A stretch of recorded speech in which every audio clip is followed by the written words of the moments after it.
नमस्कार, आप देख रहे हैं 4 PM। मैं हूं आपके साथ सिमरत।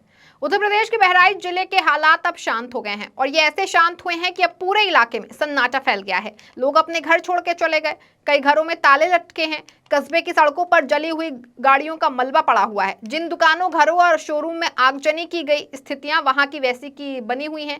उस इलाकों से रौनक खत्म हो गई है जहां एक समय अच्छी खासी चहल पहल होती थी। सड़कों पर वाहन दौड़ते थे, सड़क चौराहे से लेकर गलियों में खूबसूरत माहौल होता था। वो क्षेत्र आज वीरान हो गए हैं, वहां सन्नाटा पसरा हुआ है। जो घरों को छोड़कर नहीं गए वो घरों में दुबके बैठे हैं। उनके अंदर ऐसा डर भरा है मानो किसी भी समय कुछ भी हो सकता है। किसी किसी को अभी भी डर है कि माहौल अभी भी बिगड़ सकता है। उनको डर है कि कहीं फिर से वो भीड़ वापस ना आ जाए और फिर तांडव मचाने लगे। उनके अंदर डर है कि कहीं प्रशासन के लोग ना आ जाए और किसी को भी उठा ले जाए। इसीलिए लोग मीडिया से भी बोलने से कतरा रहे हैं। बहराइच के महसी इलाके में अजीब सा सन्नाटा है और लोगों के दिल पर गहरी चोट लगी है। ये तो बहराइच का हाल है, लेकिन दूसरी तरफ इस मामले में पूरे देश में सियासत जारी है। सियासी नेता इस पर रोटियां सेक रहे हैं और गोदी मीडिया नफरत फैला के एक बार फिर से बहराइच में माहौल को गर्म करने की साजिश कर रही है। आज हम इन सभी गोदी मीडिया की परतें खोलेंगे जिन्होंने देश में एक समुदाय विशेष के खिलाफ नफरत का बीज बोने की कोशिश की है, जिनका दिन रात सिर्फ एक काम है, दो धर्मों के खिलाफ नफरत फैलाना, एक दूसरे के प्रति हिंसा की भावना को पैदा करना। ये लोग बहराइच हिंसा की आग में और घी डालने की पूरी कोशिश कर रहे हैं, लेकिन उनके इरादों को यूपी पुलिस ने नाकाम कर दिया। यूपी पुलिस ने इस तरह की खबरों का खंडन करते हुए लिखा कि सोशल मीडिया और मीडिया पर भ्रामक खबरें फैलाई जा रही हैं। उसमें मृतक को करंट लगाना, तलवार से मारना और नाखून उखाड़ने जैसी बातें कही जा रही हैं, जो बिल्कुल भी सच नहीं है, बेबुनियाद हैं और भ्रामक हैं। कृपया आप सबसे अनुरोध है कि इस तरह की भ्रामक खबरें ना फैलाएं।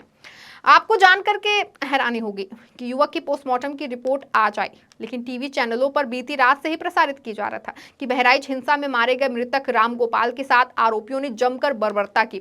आरोपियों ने मृतक के पैरों के नाखून निकाल लिए, मृतक को करंट लगाया गया। कई चैनलों ने इसे अपने प्राइम टाइम में चलाकर देश में एक वर्ग के खिलाफ जमकर के आग लगाने की कोशिश की। एक समुदाय विशेष के खिलाफ जमकर झूठ परोसा गया। प्रदेश से लेकर पूरे देश में भ्रामक खबरों को फैलाया, लेकिन आखिर क्यों ये झूठ चिल्ला चिल्ला कर जनता के सामने परोसा गया? क्या एक बार फिर बहराइच जैसी आग पूरे देश में ये मीडिया फैलाना चाहती है? बिना तथ्यों के कैसे कोई बड़ा चैनल इस तरह की खबरों को अपने अपने प्लेटफॉर्म पे चला सकता है? यूपी पुलिस ने तो साफ कहा है कि इस तरह से अफवाह फैलाने वालों के खिलाफ कार्रवाई की जाएगी, लेकिन यह भी तय है कि किसी मीडिया चैनल पर कोई कार्रवाई नहीं होगी और ना ही कोई चैनल अपने इस गलत कृत्य को लेकर टीवी चैनल पर आकर के माफी मांगेगा। ये घटना शर्मनाक थी और इस तरह की घटना में मारे गए युवक के परिवार को इंसाफ भी मिलना चाहिए, लेकिन इस तरह से जो नफरत फैला रहे हैं ना, वो भी कितना जायज है ये भी आप तय कीजिए। इसी तरह बीजेपी एक विधायक ने घटना के अगले ही दिन आम जनता के बीच नफरत फैलाने की कोशिश की और वो लगातार इस मामले में ट्वीट करके जहर बोलने की कोशिश कर रहे हैं। दरअसल विधायक ने पत्रकारों की रिपोर्ट पर ही सवाल खड़े कर दिए। वहीं कई अन्य बीजेपी के नेता हिंदू मुस्लिम करने में जुटे हैं। बहराइच का प्रशासन लगातार वहां पर शांति व्यवस्था बनाने की कोशिश कर रहा है। जो डरे हुए हैं उनमें विश्वास दिलाने की कोशिश कर रहा है कि अब सब कुछ सामान्य हो गया है, सब कुछ ठीक हो गया है। लेकिन हिंसा की मार खाए वहां के नागरिक अभी भी सहमे और डरे हुए हैं। हिंसा के बाद से ही प्रशासन ने वहां का इंटरनेट बंद कर दिया था, जिसके बाद बहराइच में आज फिर से इंटरनेट की सेवाएं शुरू की गई हैं।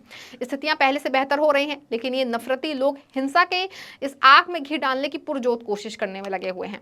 ऐसे लोग आखिर क्यों आज के युवाओं को आग में झोंकने का प्रयास कर रहे हैं? आखिर हिंसा को रोकने की बजाय उसे भड़काने की कोशिश क्यों की जा रही है?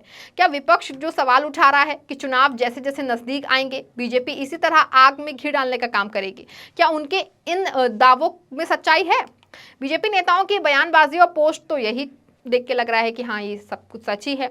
इसी मामले पर सपा अध्यक्ष अखिलेश यादव ने आज बड़ा बयान दिया। सपा अध्यक्ष अखिलेश यादव ने बीजेपी पर हमला बोलते हुए कहा कि घटना हुई नहीं है, ये घटना कराई गई है। कराए जाने के लिए दोषी कौन होगा? देश का सभी पत्रकार जानता है कि ये घटना रोकी जा सकती थी, लेकिन इसमें आग घी डालने का काम किया गया है। इन्होंने बीजेपी के कामों को बिगाड़ दिया। हमने उत्तर प्रदेश की पुलिस को बेहतर करने के लिए बेहतर चीजें दी थी, लेकिन इस सरकार ने इस पुलिस को बिगाड़ दिया। अखिलेश यादव ने कहा कि इसी सरकार के सामने पहले डीजीपी जो इन्हीं की सरकार में डीजीपी थे, उन्होंने कहा जो आए इनकाउंटर कर रहे हैं, कल उनके साथ कोई खड़ा नहीं दिखाई देगा। उन्होंने सोचिए जो इनकी ही सरकार के पहले डीजीपी थे वो इन पर सवाल खड़े कर रहे हैं कि ये जितने भी इनकाउंटर हो रहे हैं ये इनकाउंटर नहीं है, ये हत्या हो रही है। और एक दिन ऐसा आएगा जब उनके साथ कोई खड़ा नहीं होगा। वहीं इस घटना का जिसने वीडियो वायरल किया उस पत्रकार को बीजेपी के लोगों ने बहुत मारा दी जाती है और लाइसेंसी बंदूक से क्या कहेंगे परिवार जो घटना हुई दुखद हुई, जो घटना हुई दुखद थी और ऐसी घटना समाज में न हो। जो वहां पर फेलियर था, हमारे साथी ये पूछ रहे हैं कि आप क्या करते या क्या परिवार से मिलेंगे। जो दुखी परिवार होगा उसको न्याय दिलाने के लिए हम लोग काम करेंगे। लेकिन सवाल ये वही खड़ा हो जाता है कि सरकार की नजर में भेदभाव नहीं होना चाहिए। सरकार जो अंग्रेजों ने कभी नारा दिया था डिवाइड एंड रूल, सरकार उसी पे काम कर रही है, डिवाइड एंड रूल। ये आम लोग जानते हैं, आम लोग ये बात जानते हैं। और आप तो पत्रकार लोग हैं, बुद्धिजीवी हैं, और पड़ोसी जिले का मामला है। आप मुझसे बेहतर जानते होंगे कि ये घटना हुई नहीं है, घटना कराई गई है। और कराई गई के लिए दोषी कौन होगा? अगर जान गई है किसी की भी, हम दुख में शामिल हो सकते हैं, मुख्यमंत्री जी मिल सकते हैं, लेकिन कराई किसने है इस पे आप लोग बेहतर जानते होंगे।